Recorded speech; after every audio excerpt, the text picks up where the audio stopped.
Assalamualaikum warahmatullahi wabarakatuh. Hai semuanya, selamat pagi, selamat siang, selamat sore, selamat malam, tergantung kapan teman-teman mendengarkan video ini. Pada kesempatan kali ini, kami mahasiswa-mahasiswi pendidikan guru sekolah dasar Fakultas Keguruan dan Ilmu Pendidikan Universitas Riau akan membahas tentang materi penerimaan berita sains. Berbicara tentang penerimaan berita, mari kita memfokuskan pikiran kita untuk mendengarkan pembahasan ini. Pertama, kita akan membahas tentang kompleksitas penerimaan berita, di mana meliputi model transmisi berita. Model ini membentuk suatu rantai yang saling berkesinambungan meliputi 3 komponen. Yang pertama, sains menyatakan, yang kedua, media menengahi, yang ketiga, publik menerima. Namun pada realitas rantai ini sering diartikan menjadi sains menyatakan, media mendistorsi, dan publik ditipu. Ilmuwan, jurnalis, dan publik masing-masing memiliki peran yang tetap dan terpisah. Peran publik merupakan peran yang pasif, karena publik hanya menyerap informasi, ide, dan pandangan tanpa ada ketentuan bahwa informasi tersebut harus melewatkan rantai komunikasi yang seharusnya. Teori saat ini menegaskan bahwa pendengar, pembaca, penonton, dan peselancar internet harus dikenal sebagai pemain yang aktif dalam membuat dan menemukan suatu makna. Makna dikonstruksi secara kreatif dalam interaksi antar individu dan teks yang dibacanya. Nah, dalam hal ini dapat disimpulkan bahwa proses konstruksi bukan hanya ada pada produksi berita, namun juga pada penerimaannya. Artinya, kita dalam kehidupan sehari-hari yang berperan sebagai pendengar, sebagai penonton, sebagai pengguna internet, tidak dibenarkan untuk menerima berita itu mentah-mentah. Kita harus mengecek kebenarannya terlebih dahulu sebelum memutuskan untuk menerima berita tersebut atau bahkan menyebarkan berita tersebut. Karena bisa saja terjadi bahwa media mendistorsi. Artinya media memutarbalikkan fakta, atau bisa jadi media melebih-lebihkan. Nah, di situ kita harus menjadi pendengar, penonton, dan pengguna internet yang cerdas agar tidak menyebarkan hoaks. Nah, kemudian mungkin di benak teman-teman muncul suatu pertanyaan.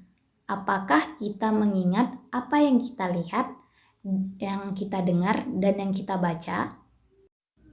Nah, jawabannya adalah sebagian besar pesan yang kita terima cenderung kita lupakan dan hanya mengingat sedikit detail dari pesan tersebut. Hal ini terjadi karena kebanyakan dari kita menonton berita di tengah-tengah kegiatan, seperti saat sedang makan malam, saat mengemudi, atau tanpa sengaja membaca sekilas ketika sedang mengunjungi suatu website. Namun, terkadang kita bisa saja mengingatnya dan oleh karena itu dibutuhkan kecerdasan kritis dan menurut saya dibutuhkan juga suatu kefokusan dalam penerimaan berita ini.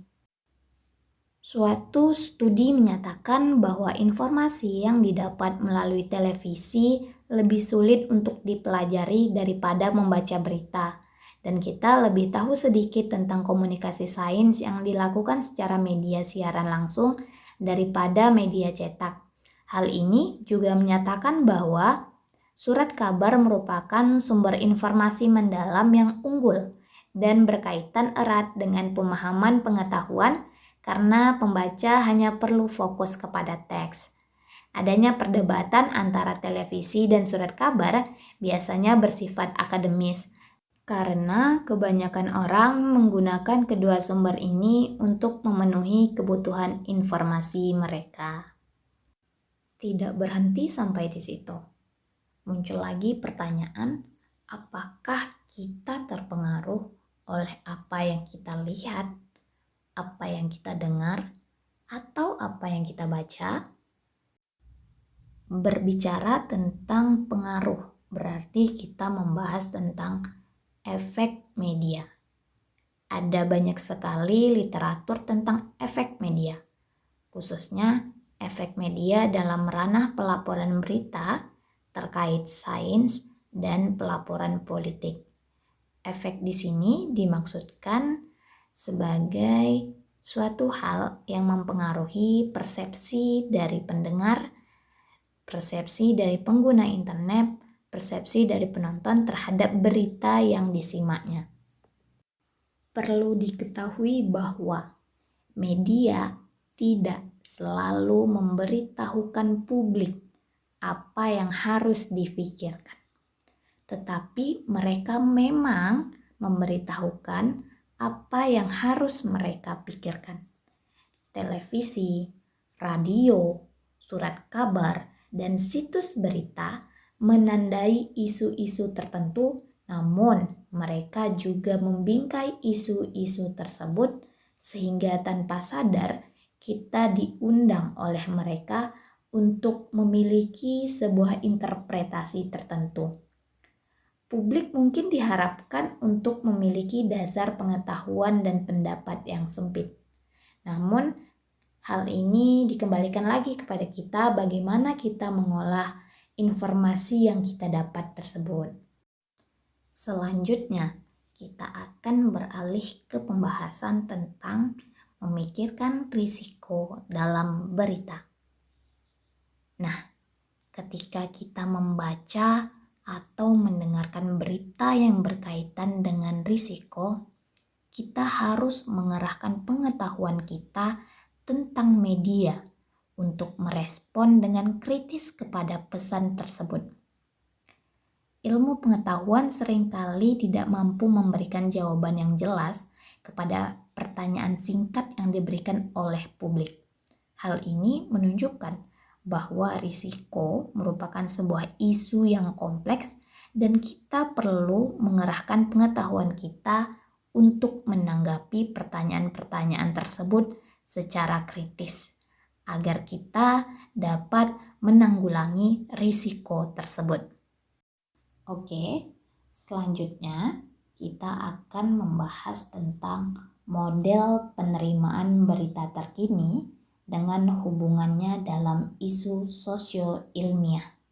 Di sini teman-teman sekalian dapat memperhatikan gambar yang ditampilkan, di mana model yang dibuat oleh Duran dan Lindsay ini menggambarkan hubungan antar publik dan media dalam konteks debat makanan. Dalam model ini dapat diakui bahwa audiens mempengaruhi produk.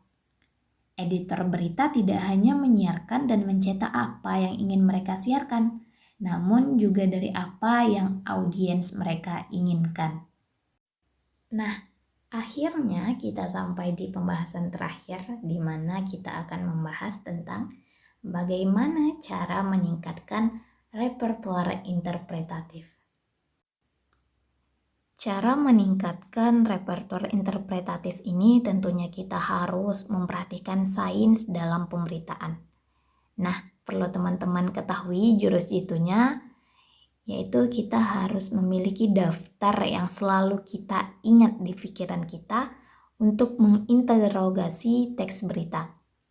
Setelah pertanyaan-pertanyaan ini diinternalisasi, maka repertoire interpretatif dan analitis kita dapat ditingkatkan dalam kaitannya dengan liputan berita sains.